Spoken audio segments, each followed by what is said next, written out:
4, Scene 12. Godric's Hollow, 1981. Harry looks after Voldemort helplessly. Harry, Voldemort is going to kill my mum and dad, and there's nothing I can do to stop him. Draco, That's not true. Scorpius, Dad, now is not the time. Albus, there is something you could do to stop him, but you won't. Draco, that's heroic. Ginny takes Harry's hand. Ginny, you don't have to watch, Harry. We can go home. Harry, I'm letting it happen. Of course I have to watch. Hermione, then we'll all witness it. Ron, we'll all watch. We hear unfamiliar voices. James from off. Lily, take Harry and go. It's him. Go, run. I'll hold him off. There is a blast, and then a laugh. You keep away, you understand? You keep away. Voldemort from off. Avada Kedavra. Harry flinches as green light flashes around the auditorium. Albus takes his hand. Harry grasps hold of it. He needs it. Albus. He did everything he could. Ginny rises beside him and takes Harry's other hand. He leans into them. They're holding him up now.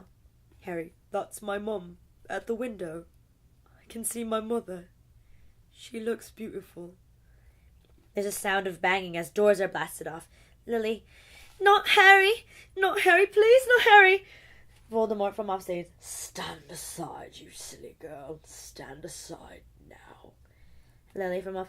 Not Harry, please! No, take me! Kill me instead!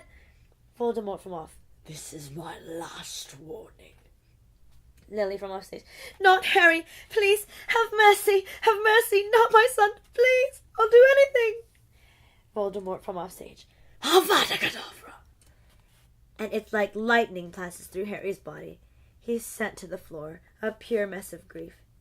And a noise like a shrunken scream descends and ascends around us.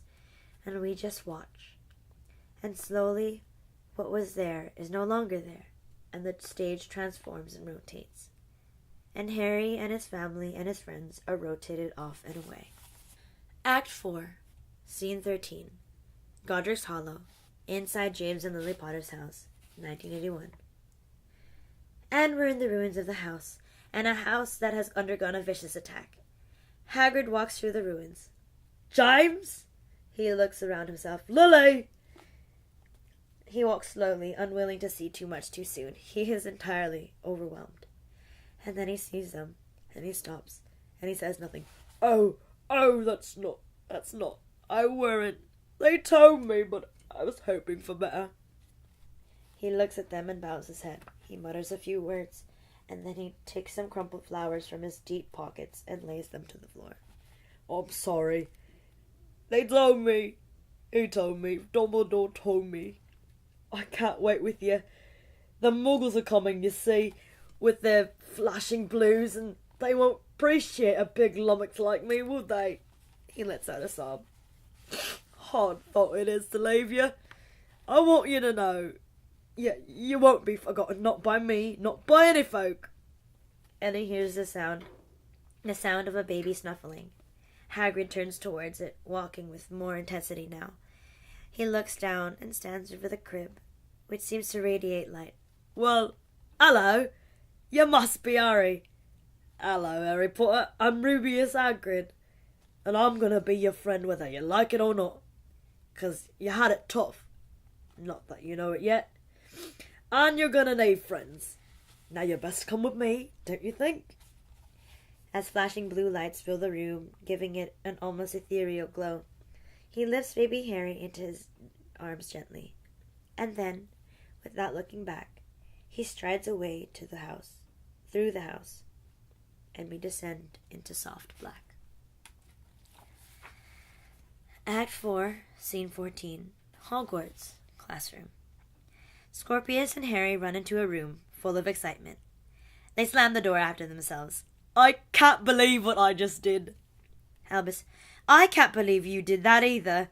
Scorpius, Rose Granger-Weasley. I asked out Rose Granger-Weasley. Albus, and she said no. Scorpius, but I asked her. I planted the acorn. The acorn that will grow into our eventual marriage. Albus, you are aware that you're an utter fantasist. Scorpius, and I'd agree with you, only Polly Chapman did ask me to the school ball. Albus, in an alternate reality where you were really significantly more popular, a different girl asked you out, and that means... Scorpius, and yes, logic would discuss that I should be pursuing Polly, or allow her to pursue me. She's a notorious beauty, after all, but a rose is a rose. Albus, you know logic would dictate that you're a freak. Rose hates you. Scorpius, correction. She used to hate me, but did you see the look on her eyes when I asked? That wasn't hate, that was pity. Albus, and pity's good? Scorpius, pity is a start, my friend, a foundation on which to build a palace of love. Albus, I honestly thought I'd be the first of us to get a girlfriend. Scorpius, oh, you will, undoubtedly. Probably that new smoky-eyed potions professor. She's old enough for you, right? Albus, I don't have a thing for older women. Scorpius, and you've got time, a lot of time, to seduce her, because Rose is going to take years to persuade. Albus, I admire your confidence. Rose comes past them on the stairs. She looks at them both. Rose, hi. Neither boy knows how to reply. She looks at Scorpius. This is only going to be weird if you let it be weird. Scorpius, received and entirely understood. Rose, okay, Scorpion King. She walks off with a smile on her face. Scorpius and Albus look at each other. Albus grins and punches Scorpius on the arm. Albus, maybe you're right. Pity is a start. Scorpius, are you heading to Quidditch? Slytherin are playing Hufflepuff. It's a big one. Albus, I thought we hated Quidditch. Scorpius, people can change. Besides, I've been practicing. I think I might make the team eventually. Come on. Albus, I can't. My dad's arranged to come up. Scorpius, he's taking time away from the ministry? Albus, he wants to go on a walk. Something to show me. Share with me something. Scorpius, a walk? Albus, I know. I think it's a bonding thing or something similarly vomiting-inducing. Still, you know, I think I'll go. Scorpius reaches in and hugs Albus. What's this? I thought we decided we don't hug. Scorpius, I wasn't sure whether we should in this new version of us I had in my head. Albus, better ask Rose if that's the right thing to do. Scorpius, ha! Yeah, right. The two boys dislocate and grin at each other. Albus, I'll see you at dinner. Act 4, Scene 15, A Beautiful Hill. Harry and Albus walk up on a hill on a beautiful summer's day. They say nothing, enjoying the sun on their faces as they climb. Harry, so, are you ready? Albus, for what? Harry, well, there's 4th year exams, then the 5th year, big year. In my 5th year I did.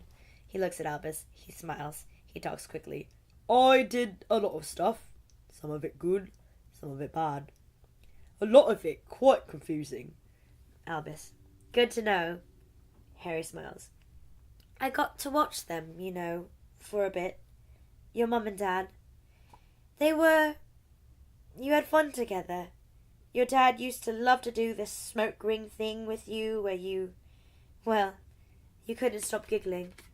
Harry. Yes? Albus, I think you'd have liked them. And I think me, Lily, James, we would have liked them too. Harry nods. There's a slightly uncomfortable silence. Both are trying to reach out each other here. Both are failing. Harry, you know, I thought I'd lost him, Voldemort. I thought I lost him, and then my scar started hurting again, and I had dreams of him, and I could speak Parseltongue again, and I started to feel like I'd not changed at all, that he'd never let me go. Albus. And had he? Harry. The part of me that was Voldemort died a long time ago, but it wasn't enough to be physically rid of him. I had to be mentally rid of him, and that is a lot to learn for a 40-year-old man. He looks at Albus. That thing I said to you, it was unforgivable, and I can't ask you to forget it, but I hope we can move past it. I'm going to try to be a better dad for you, Albus. I'm going to try and be honest with you and... Albus. Dad, you don't need to. Harry. You told me you don't think I'm scared of anything, and that... I'm scared of everything.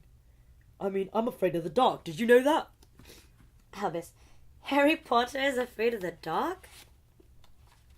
Harry. I don't like small spaces. And I've never told anyone this. But I don't much like... He hesitates before saying it. Pigeons. Albus. You don't like pigeons? Harry, he scrunches up his face. Nasty, pecky, dirty things. They give me the creeps. Albus. But pigeons are harmless. Harry. I know, but the thing that scares me the most, Albus Severus Potter, is being a dad to you. Because I'm operating without wires here. Most people at least have a dad to base themselves on, and either try to be or try not to be. I've got nothing, or very little, so I'm learning, okay? I'm going to try with everything I've got to be a good dad for you. Albus. And I'll try to be a better son. I know I'm not James' dad, and I'll never be like you two. Harry. James is nothing like me. Albus. Isn't he? Harry. Everything comes easy for James. My childhood was a constant struggle. Albus. So was mine. So you're saying... am I... like you? Harry smiles at Albus. Harry. Actually, you're more like your mum. Bold, fierce, funny, which I like. Which I think makes you a pretty good son. Albus. I almost destroyed the world. Harry. Delphi wasn't going anywhere, Albus. You brought her out into the light and you found out a way for us to fight her. You may not see it now, but you saved us. Albus. But shouldn't I have done better? Harry. You don't think I ask myself the same questions? Albus, stomach sinking further. He knows this is not what his dad would do. And then, when we caught her, I wanted to kill her. Harry.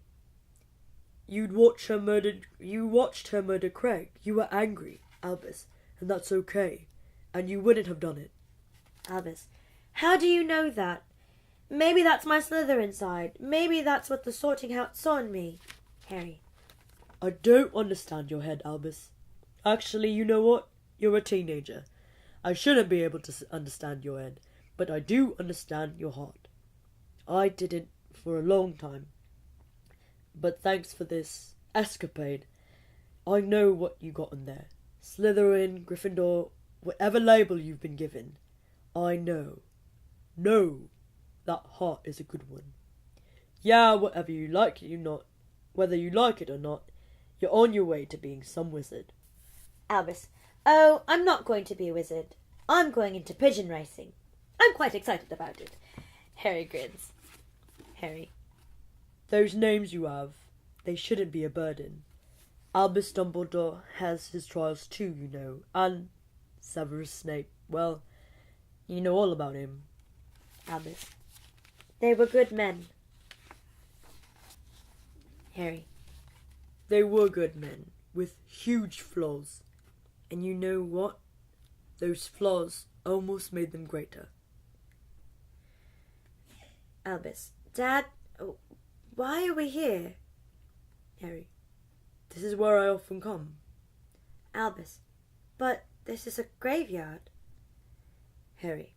And here is Cedric's grave. Albus. Dan? Harry. The boy who was killed, Craig Parker. How well did you know him? Albus. Not well enough. Harry. I didn't know Cedric well enough either. He could have played Quidditch for England, or he could have been a brilliant aura. He could have been anything, and Amos is right. He was stolen.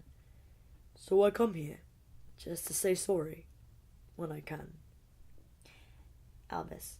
That's a good thing to do. Albus joins his dad in front of Cedric's grave. Harry smiles at his son and looks up at the sky.